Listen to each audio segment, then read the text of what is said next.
माता दी दोस्तों, स्वागत है आपका savi.com में। नवरात्रि के पहले दिन की जाती है माँ शैलपुत्री की पूजा।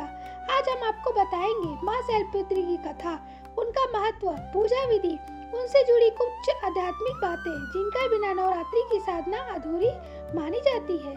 तो आइए अब हम शुरू करते हैं माँ शैलपुत्री की अद्भुत गाथा। माँ शैलपुत्री को पर्वतराज हिमालय की पुत्री माना जाता है। शैल का अर्थ होता है पर्वत और पुत्री यानी बेटी, इसलिए इन्हें शैलपुत्री कहा जाता है।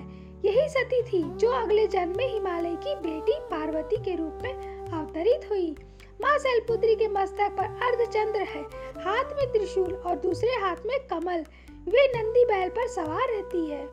पुराणों के अनुसार जब सती ने भगवान शिव के अपमान से दुखी होकर अपने प्राण अग्नि पर समर्पित कर दिए, तब उन्होंने पर्वतराज हिमालय के घर जन्मा लिया जिसे उनका नाम पड़ा शैलपुत्री। इन्हीं से आगे चलकर तपस्या करके भगवान शिव को पुनः पति के रूप में उन्होंने प्राप्त किया। यही कारण है कि इन्हें आदि शक्ति का प्रथम स्वरूप कहा जाता है।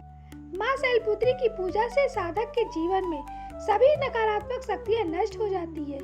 माना जाता है इनके आशीर्वाद से साधक का मूलाधार चक्र जागृत हो जाता है।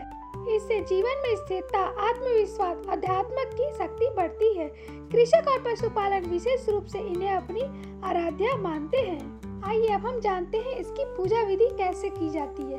नवरात्रि के पहले दिन प्रातः काल आप स्नान करें, उसके बाद शुद्ध वस्त्र धारण करें, पूजा स्थल पर गंगा जल से शुद्ध करें और घट स्थापना करें।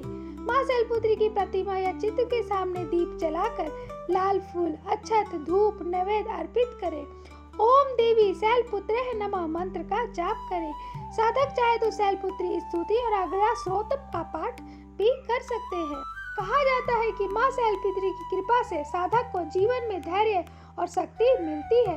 यदि जीवन में कोई भी कार्य अधूरा रह जाता है तो उनकी आराधना से उसे सफलता मिलती है। माँ शैलपुत्री के आगे चलकर माँ पार्वती और फिर जगत जननी माँ दुर्गा के रूप में विख्यात हुई है। दोस्तों, नवरात्रि की साधना माँ शैलपुत्री की पूजा के बिना पूर्ण नहीं मानी जाती है। इनकी आराधना में हमें अपने जीवन में नई शुरुआत, नई ऊर्जा और आत्मबल प्राप्त करते हैं। आप भी इस नवरात्रि में माँ शैलपुत्री की भक्ति में लीन होकर उनसे आशीर्वाद की प्राप्ति करें और जीवन को सुख, शांति और समृद्धि से भर दे। बोलिए जय माँ शैलपुत्री।